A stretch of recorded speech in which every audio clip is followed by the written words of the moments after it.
தான் தமிழகத்தில்தான் பிறந்தேன் என கூறியுள்ளார் நடிகர் ரஜினிகாந்த்.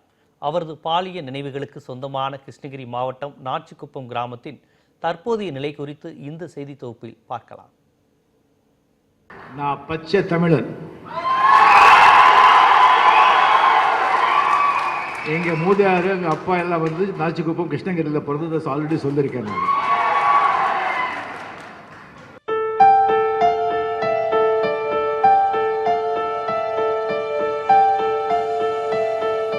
கிருஷ்ணகிரி மாவட்டம் வேப்பனஹள்ளி அருகே உள்ள நாச்சிக்குப்பம் கிராமம் தமிழகம், கர்நாடகம் மற்றும் ஆந்திராவின் எல்லைகள் ஒட்டி செல்லும் இந்த கிராமத்தில் சுமார் சௌராஷ்டிர மொழி பேசும் 500 மராட்டிய குடும்பத்தினர் வசித்து வருகின்றனர். பல ஆண்டுகளுக்கு முன்பு ரஜினிகாந்தின் தாத்தா, பாட்டி ஆகியோர் இந்த கிராமத்தில் தான் வசித்து வந்தனர். ரஜினிகாந்த் 5 வயதை எட்டும் வரை அவரும் இதே ஊரில் தான் வசித்திருக்கிறார். இந்த கிராமத்தில் வசிக்கும் பல குடும்பத்தினர் ரஜினிகாந்திற்கு உறவினர்களாகவே உள்ளனர்.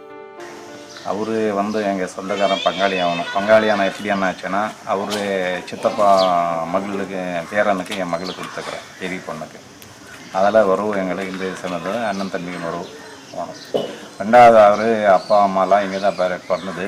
அவர் சின்ன வயசில் இங்கே தான், சின்ன வயசில் வந்துட்டு பெங்களூருக்கு போயாச்சு.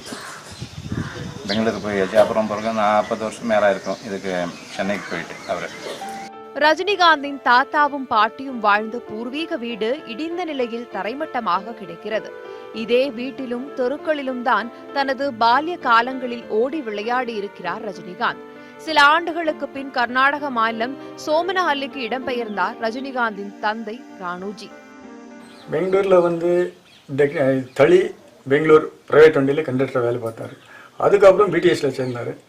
பிடிஎஸ்ல வேலை செஞ்சுட்டு அங்கே பெங்களூர்ல அவர் அண்ணா சத்யநாராயணா, அவர் அக்கா தங்கச்சி எல்லாம் 4 பேர் இருந்தார். எல்லாம் கல்யாணம் ஆகி போச்சு.